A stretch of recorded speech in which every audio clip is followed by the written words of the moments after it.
대선까지 99일이 남은 가운데 후보들의 공약 경쟁도 치열합니다. 그중 외교안보 분야와 정치개혁 분야에 대한 각 후보의 구상을 서예림 기자가 정리했습니다.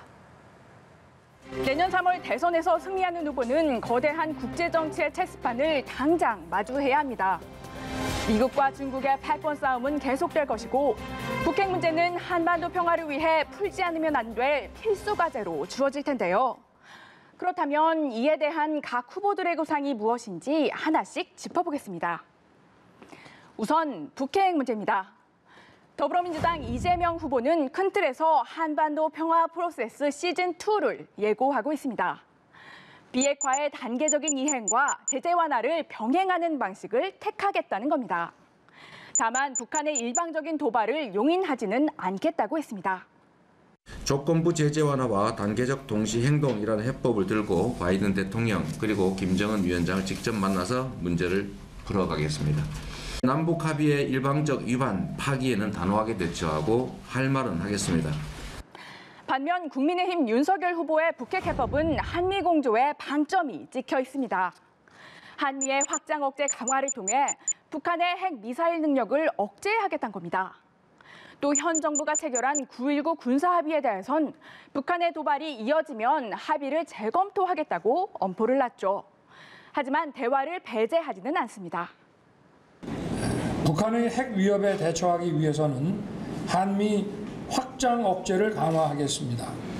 판문점에 남북미 상설 연락사무소를 설치하고 그럼 이번엔 대미 대중 그리고 대일 외교 구상을 알아보죠.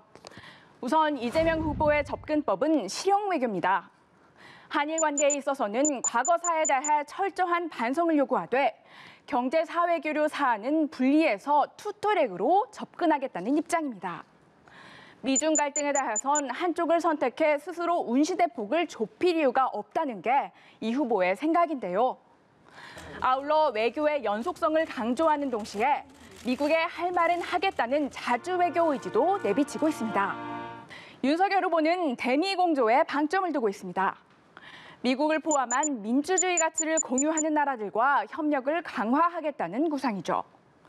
같은 맥락에서 일본에 대해서 역시 최악으로 치달은 관계의 복원과 미래지향적인 협력을 강조하고 있습니다. 아울러 대중경제를 위한 안보협의체인 쿼드에도 추후 정식 멤버로 참여할 수 있다는 의지도 표명했습니다.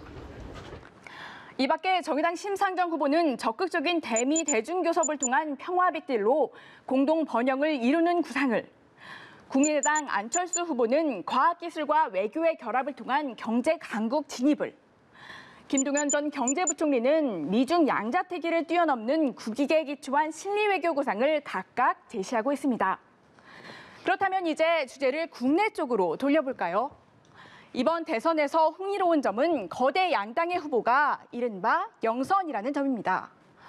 여의도 정치와 거리가 멀었던 두 사람이 후보로 선출된 건 기성 정치에 대한 유권자의 염증을 반영했다고도 볼 수 있겠죠. 그런 만큼 두 후보는 정치개혁을 위한 청사진도 제시하고 있습니다. 우선 이재명 후보는 국회의원 국민소환제 도입을 공약으로 내걸었습니다. 이와 함께 국회의원의 면책특권 제한을 추진하겠다고 밝혔죠. 가짜뉴스로 오히려 민주주의를 훼손하는 것이기 때문에 충분히 법률로 제한할 수 있다고 저는 판단합니다. 국민 소환제도 필요하면 해야 되겠죠. 윤석열 후보의 고민은 제왕적 대통령제의 폐단을 해결하는 데 방점이 있습니다. 이를 위해 청와대 조직을 축소하고 의회주의를 복원해야 한다고 강조했죠. 대통령제가 제대로